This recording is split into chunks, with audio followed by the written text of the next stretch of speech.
मैं और doctor scene birthday बनाने के लिए स्टोन ओक पे रात के वक्त आए हैं। हमने कहा क्यों ना हम जाके स्टोन ओक पे, सुबह से मैं केक खा खा के थक गई हूँ, पिज़्ज़ा ही क्यों ना खाया जाए, काटा जाए। फाइनली हम स्टोन ओक पे पहुँच चुके हुए हैं, जो कि एथनिक्स के बिल्कुल साथ है, मेन यूनिवर्सिटी रोड पे। माशाल्लाह अभी भी रश है, आधी रात के वक्त की, बड़ा मज़ा आ रहा है। Happy birthday. आज आपके स्पेशल डे है, तो आप जो चाहें ऑर्डर करें। Okay doctor Khalil, I will check. और मैं पिज़्ज़ा ही खाना पसंद करूँगी क्योंकि सुबह से केक खा खा के मेरा मुंह बहुत ही ज़्यादा मीठा हो गया है। I want some change. मेरी हैप्पी बर्थडे पे हैप्पी बर्थडे का सॉन्ग स्टार्ट हो गया है। फाइनली डॉक्टर खलील, मुझे लगता है ऑर्डर आने वाला है। हमें कटलरी उन्होंने दे के गए हैं, तो उम्मीद है कि हमारा ऑर्डर आने वाला है ना।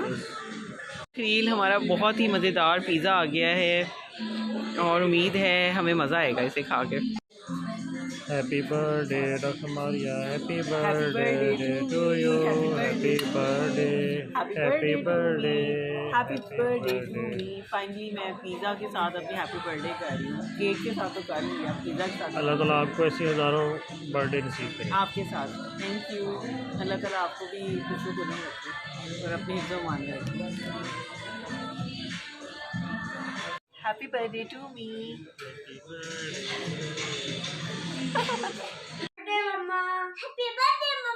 थैंक यू मेरे बच्चों। आप लोगों को इसलिए हम नहीं लेके गए कि इट्स टू लेट और बाहर बहुत ही ज़्यादा ठंड थी।